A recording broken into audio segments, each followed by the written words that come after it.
Hello and welcome to the Aligned Birth Podcast. I am Doula Rachael. I am one of your co-hosts here on the Aligned Birth Podcast. Today it's just me and I am talking about the power of knowledge in regards to informed and shared decision making. So today I'm going to explore crucial aspects of childbirth surrounding informed decision making. So join me as I uncover the significance of understanding your options, advocating for your preferences, and fostering a sense of control during your childbirth journey. So I'm going to cover what is informed decision-making and then combining that with shared decision-making and why it's important that you have both, that it's not just about gathering information. It's not just being told what something is. That it's more than that, especially when it is in regards to things happening to you or your baby during pregnancy, childbirth, and afterwards. So we're going to talk about how to achieve informed and shared decision-making, when to use it, and why it matters. So let's dive in.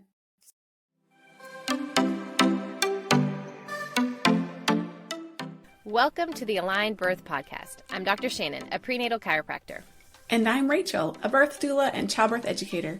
Together, we're here to bring you conversations about pregnancy, birth, and motherhood. From cesarean to VBAC, hospital to home births, we've experienced it all. We are high school friends who reconnected through our shared passion for health and birth. As moms to two young boys, we've both changed careers after our own transformative childbirth experiences. Join us as we discuss the importance of a healthy body and mind throughout pregnancy, birth, and into motherhood. Our goal is to provide fun, interesting, and helpful conversations and interviews that inspire learning. When your body, mind, and intuition are aligned, you can conquer anything. Sit back and relax, or grab a notebook and take some notes, or maybe listen as you enjoy a walk. However you choose to listen, we hope you enjoy this episode of the Aligned Birth Podcast.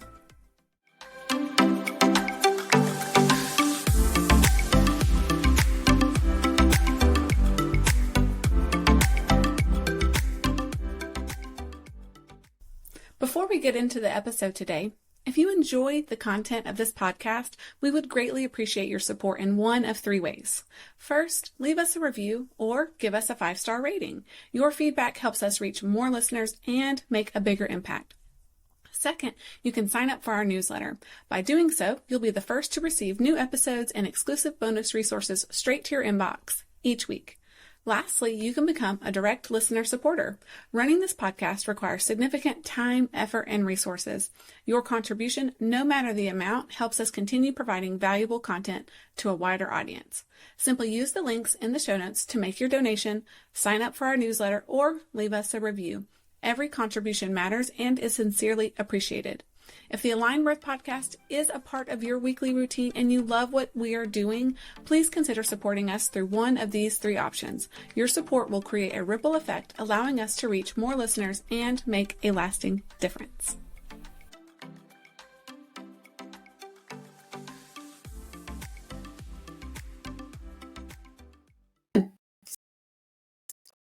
Okay, so I'm going to begin by talking about what is informed and shared decision-making. The meaning of informed decision-making, so just the informed part. So I'm talking about, I think it's optimal to aim for informed and shared decision-making, but a lot of people talk about just informed decision-making. So the meaning of informed decision-making is where you assess risks and you collect relevant information before you take another step or a step forward or agree to something or, agree to an intervention or a procedure or a test. Informed decision focuses on the risk and benefits involved in the decision-making process. So this is really, really, really important in life. So this is a life skill here. So if you're listening to me talk about this, it doesn't just apply to giving birth. It applies to autonomy over your body for all of your healthcare needs, in my opinion. I have found that learning about this tool, I've been able to apply it for myself and my own care, for my children and their care, for my husband. It's something that we can universally use. And so I think it's a really, really important and impactful and long-lasting tool and approach. So a lot of people say or feel, we hear a lot of this from our clients, when they're going through pregnancy and you have doctors or midwives sort of telling you what is happening or giving recommendations, it's easy just to feel like, okay, they're telling me to do this. They're the expert. So it must be what's best for me. And that is not always the case. It's a piece of the puzzle, right? It's not that we don't trust them at all. I trust them significantly. They are the expert. They've had the training, but you are the expert on you. You've known you for your whole life. You know all of your history. You know all of your medical needs. You know all of your individual needs and your experiences and your history. And you have to be your own advocate over those things and remind providers and remind, in all the situations when you're needing to make a decision about your care, that you are the expert on you and they are the expert on whatever if it's pregnancy or childbirth or pediatrician or whatever it is. Like, you can give respect where respect is due. Like, they are the expert on that. You're the expert on you. So let's come together. So that's the informed and the shared part of it. So what this looks like is whenever a procedure, a test, whether it be routine or, hey, we do this for everybody type of test. And you're like, oh, well, if everyone else does it, then it must be fine. It's whenever there's something being brought up as a next step that you aren't as familiar with, you've never done it before, it's new territory, you're not sure about it, you want to gather information about it, ask questions until you feel satisfied about what you're going through, like that you feel like you understand it. So ask questions, gathering information, learning about the relevant risk and benefits, and then assessing your unique needs surrounding this particular next step. And then taking time to think about it and then make a decision that is best for you. So it's a collaboration, right? You're coming together with in this situation, and what I talk about a lot is with pregnancy. So I use the term provider, and in that way I'm talking about midwives, OBs,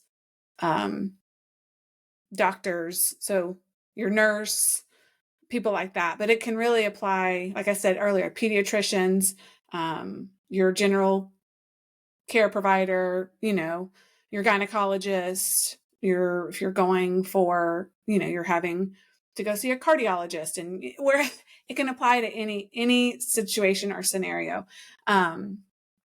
But so what it looks like is you are gathering information. You're saying, hey, what is this thing that you're recommending? Why are you recommending it? What are the risks and benefits? Let's evaluate my unique individual needs, medical history, all of that, taking time to think about it. And then like the provider being like, how do you feel about this? And how would you like to move forward now that you have the information? And then letting you make the decision about it. And then that gives you that autonomy and that power over the process. And so it's not saying you're not going to do the thing. It's saying, I'm going to do it with as much information as I need to make me feel comfortable. So that looks different for everyone. And I run into this a lot in the birth world, as far as like people feeling like you need all the information in order to make a decision. And really you need the amount of information that helps you feel at ease and comfortable moving forward, and that you've been given time to consider your options and how you feel about it. And then it's on your terms about the decision moving forward. So I think that is a well-balanced way to approach informed and shared decision-making surrounding your care during pregnancy, birth, and postpartum. So like I said, it's not just about like information overload. It's about the whole picture of risks, benefits, individual medical needs, history, preferences, and then time to make a decision. And then it being on your terms, like you saying, I feel good about this, or I don't feel good about this, or I need some more time.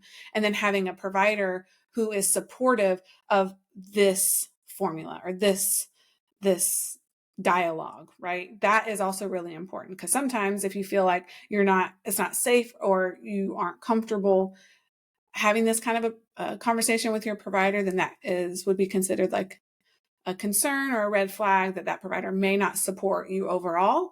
And that could impact your experience down the road, especially if we're talking about childbirth. Okay, so that's a little bit about what informed and shared decision-making can look like and what it is. So the how to achieve this, the simplest way I have learned through my childbirth education training, through my doula trainings, through working with many clients in many different scenarios, with all kinds of different prior histories and prior experiences and preferences. This one tool I think is universal and very helpful in achieving informed and shared decision making, and it is the BRAIN acronym. So we lovingly say, use your brain. Okay. So what is that? And it's a simple 5-question acronym, or 5 sequence of 5 questions that you can ask whenever you're being offered a next step or an intervention or a test or something like that. So again, like in pregnancy, this could be the glucose test, right? Like it's very standard. Lots of people do it, and it's assumed that this is just like everyone should do it and don't ask a lot of questions. But the reality is that there are options in there. It's good to know what's happening to you and what you're putting in your body and why you're doing it, and any risk and benefits and any other options available. So like taking the glucose test during pregnancy, getting tested for group B strep during pregnancy, later in pregnancy, doing a membrane sweep, or getting induced, or in childbirth, like you're in childbirth, maybe wanting to do artificial rupture of membranes where they artificially break your water, or using Pitocin, or getting an epidural, or needing a cesarean. And then postpartum, any sort of screenings that happen postpartum, or really like pediatrician care, breastfeeding, navigating challenges with feeding your infant, whether it be a provider is recommending the use of formula, you can use the BRAIN acronym then, or you're at the pediatrician and they have vaccines they want to do, then you can use the BRAIN acronym, or additional tests they want to run, you can use the BRAIN acronym. So you can see like lots of examples I've just sort of strung out there for where you can just say, let's take a beat. I'm going to use my brain, and I'm going to ask questions. And I think it's really important to know too, that with the BRAIN acronym, we tell this to our clients all the time, you don't have to know all the things about all the things, because there is so much to know. I've been doing this for almost 10 years, and I'm still learning stuff every single day, or learning new ways about the same thing I've been doing for a long time, or learning new options available for certain things. There's so much to know. So if you are expecting, and this is your first time, or even if you've done it multiple times, you may not know everything. And so you can release that fear of like, what if I don't know everything? And say, I'm going to feel confident that I have this one tool that no matter what comes up, I can use this tool and feel more confident about the next step. And that's the gold in this tool. So the BRAIN acronym is, the B is for benefits. What are the benefits to doing this procedure or this intervention or this test? And you could also flip that and say, what are the benefits to not doing it? Are there any benefits there? What are the risks? So the R is for risk. What are the known risks to doing it? What are the risks to not doing it? So you can always look at both sides of it based on what's being proposed. Because sometimes you might learn there's no risk to not doing it, and not doing it could become a very viable option. And sometimes it's just more of a wait and see, or let's give it more time scenario, depending on what it is. Okay, so the A is available alternatives. And I add the A because, I add the available alternatives because it really depends. Like there can be a whole slew of alternatives based on what you're going through, but what are your available alternatives based on your situation, where you are, like based on where you're, if it's like giving birth, where are you giving birth, and what is available in that location, or what's available, like have other things already been ruled out based on my circumstances. So what is truly left as an available alternative? Because knowing what your alternatives are, what else can I do here besides what you're recommending first? Is there a baby step we can take here? Or is there just something else I can try first before going to this other thing, if you're really not wanting to go to the other thing? So the A is available alternatives. The I is intuition. And that's a really, really important one. So what is your gut telling you about what's happening? And I can't say this enough. I've learned through my own personal experiences of being a mama and giving birth and working with so many expecting parents. The value of your intuition is tremendous. So really tapping into your intuition as much as you can, and it serves you. Like if you're more aware of what your gut is telling you or guiding you to and trusting that more, you're going to over time increase your ability to trust and use your intuition as a good decision-making tool. It's always there. It's how we access it. And if we, through our life, haven't been taught or where we haven't had the confidence to trust our own intuition, then it gets dimmed. And being pregnant and becoming a parent, becoming a mother can really heighten your intuition. It's biologically designed that way, to where you are more attuned to the needs of you and your growing baby or the baby you just gave birth to. Like you have an innate knowing and an innate wisdom. It's just being aware of it and learning to trust it, or lean into it or be more curious about it. And so I is intuition. And then the N in the brain acronym is now or nothing. So do we need to do this now? Or what if we do nothing? And I kind of said it earlier, but sometimes if you learn that doing nothing is an option and still safe for you and baby, then maybe that is the answer. And you're like, oh, wow, I didn't know that that was even an option.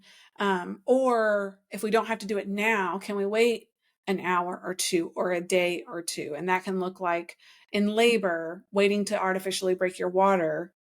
Like if we don't have to do it now, if there's no real need to do it now, let's wait. And that could be an hour or two. And then all of a sudden your water breaks on its own, or you don't need that intervention. Or you decide, okay, well, I've waited now and nothing has changed. I would like to go ahead and take that intervention. Or into pregnancy and you're facing maybe a possible medical induction, do we have to do it now? Or can we wait? Like, can we wait a day or two and do some continuing monitoring and let my body have more time to prepare on its own for labor?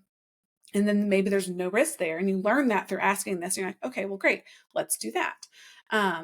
So that's the rundown for the BRAIN acronym and what I think is the most valuable tool and the most accessible tool for preparing for childbirth and parenthood. Please, if you're listening to this and your partner isn't listening to this, share it with them. Share it with whomever is going to be part, like alongside you through pregnancy. If they're going to doctor's appointments with you, if they're going to be in the birth space with you, if they're going to be in that, postpartum bubble with you. So whether that's your partner or a mom or an aunt or a sister or a best friend, share it with them and be like, this is the tool I need. Because sometimes, especially if it's during labor, you're the birthing person, you are in labor land, right? Your thinking brain is dimmed. So you may not be having the thought or the awareness. And that's good. We want you to stay in that space.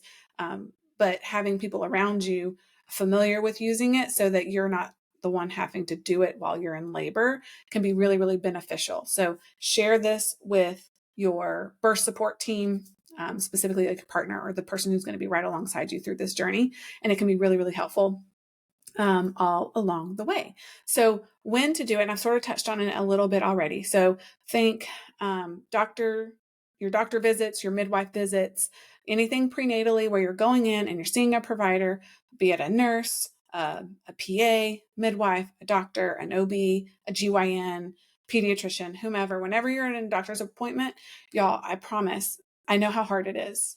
I have experienced this personally in my own life when I've gone through like care for myself. Like I've gotten really good at, I got really good at doing it during pregnancy and I got really good at doing it for my kids. But like for myself, I struggled like being in a doctor's office by myself and having something come up and not knowing what to ask or what to do and like trying to lean on this BRAIN acronym. So, and sometimes it leaves my brain and I, pun intended, I guess. And I forget what to do. So having it written down or having it in your phone or having it in a notes app as a reminder of like, okay, I need to ask these questions. I need to use this tool if something comes up. But I'm saying all that to say I know it's not easy at these appointments, especially like you get a little anxious about being there. You kind of want to get out. But also know with your provider, you can always leave a visit and write up your questions and either send it through if you have like if there's a portal that you use with your provider, or you can call and leave a message with your questions, or if they do email, you can email them and say, hey, I was just there. I didn't think of these questions while I was in the office, but here they are. And still ask these questions if it means you feeling better about making the decision or moving forward. So again, tests, I mentioned earlier, some of the times when you would use this is anytime a test is being offered, procedures are being offered, interventions are being offered, treatments, anytime. And again, it's like, if they're like, oh yeah, we do this for everyone, that doesn't mean you don't get to ask questions. That anytime something is happening and you want to know more, use the BRAIN acronym. Another great time is during postpartum. Again, babies here, we do a lot of prep during pregnancy for the pregnancy, for the birth, for the baby. But once all that has settled and now you're in postpartum and you're having your own postpartum care, now you have newborn care, pediatrician care, your own well care down the road, like you can use the BRAIN acronym for all of that as well. Or like I mentioned earlier too, when if challenges come up with your newborn and there needs to be interventions, like they are recommending that baby go to NICU, or they're recommending baby be under bilirubin lights because their bilirubin levels are off and they're possibly jaundice, or they're wanting to supplement with formula, or any of these things come up, there are lots of interventions that are life-saving and we need them. And so again, it's not to say don't do them. It's saying that there are lots of opportunities when interventions might arise, and having this tool can help you feel more at ease navigating them so that you feel like you're making the best decision for you and your family if you're feeling, overwhelmed or uncertain. So some of the whys into the why do we care about this? Why should we care about this? I think it really helps build trusting relationships and opens like communication with your provider. So by taking this approach, I believe that providers become more open and more receptive. That's my experience. I know there are stories out there and lots of people have negative experience with trying to talk to their provider. And again, if that's happening, that's a red flag. That's not the provider for you. But with a good provider, they are going to receive this, and you're kind of saying, hey, I really am invested here. I care about what's happening to me and my baby. I want to know more. I want to work together. Right? It's saying I want to be a collaboration in this process, not a one way, like, where more authoritarian or dictatorship. We are a democracy here. We are, we are working together for the betterment of the health of me and my baby and this whole process. And also it improves how you feel about the whole process, right? So I believe it can improve relationships with your provider. It can increase communication. It can open the door. It can set the foundation for a really positive experience. And if you try to use this approach and you're shut down, that's a red flag. Also, the BRAIN acronym can really help you navigate unexpected turns during childbirth, and even during pregnancy.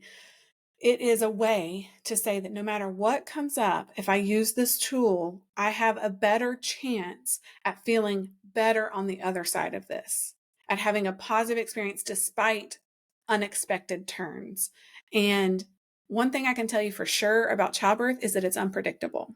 We know a lot about childbirth. We know a lot about how the body works, how the baby works, how the hormones work, the physiology of birth. There's so much to know, but we don't know exactly how your pregnancy and birth and postpartum will go until it's happening. So this tool will help you navigate the unexpected turns along your path. And that is amazing. That is so amazing and can really improve your overall experience. And that's my goal as a childbirth educator, as a birth doula, is that you have a satisfying experience no matter what comes up. That it's not about doing it a certain way. It's not about saying, I'm going to have an unmedicated birth. And then if you don't have an unmedicated birth, then it's not satisfying.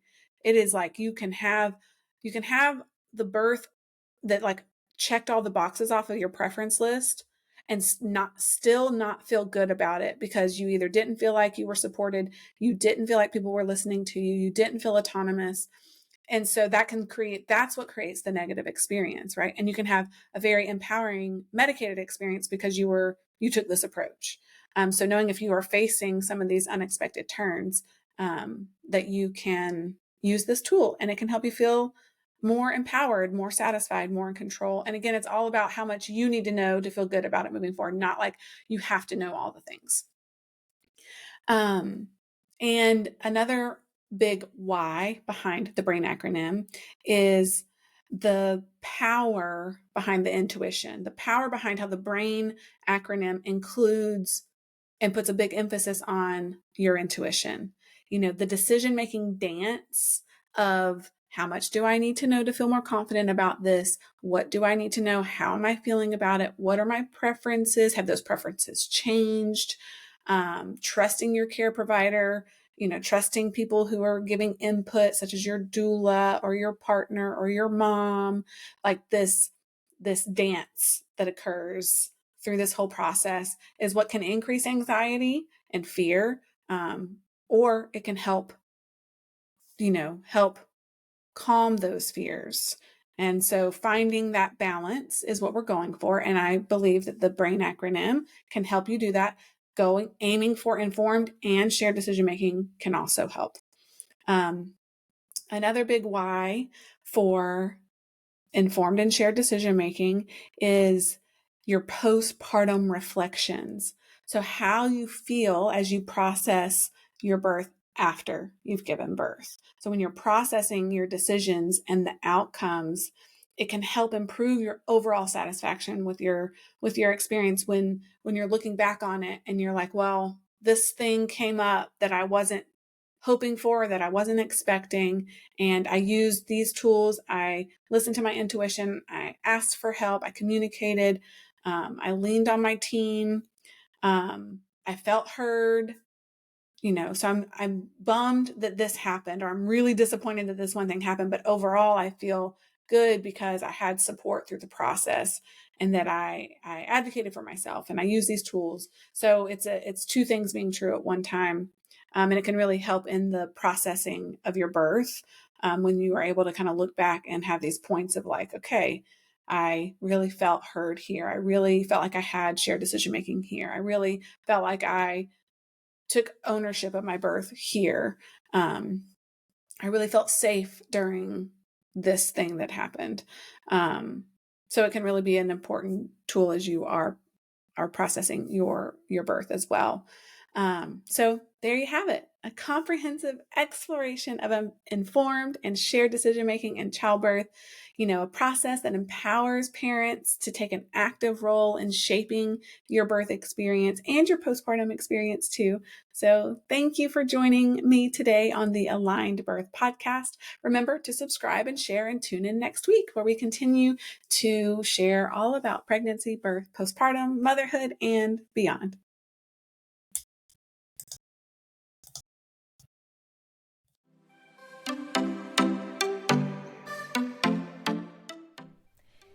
Thank you for joining us on the Aligned Birth Podcast. We hope you found our discussions informative, inspiring, and enjoyable. Remember, when your body, mind, and intuition are aligned, you have the power to overcome any challenge that comes your way. We appreciate your support and leaving a review or rating, signing up for our newsletter, or becoming a direct listener supporter. Your contribution helps us continue delivering valuable content and reaching more listeners like yourself. Stay connected with us through our newsletter to receive the latest episodes and bonuses straight to your inbox each week. You can also connect with us on Instagram at aligned_birth. All links can be found in the show notes. Together, we can make a difference in the lives of the birthing individuals and new moms. Thank you for being a part of our community. We look forward to sharing more empowering conversations on the Aligned Birth Podcast. Until next time.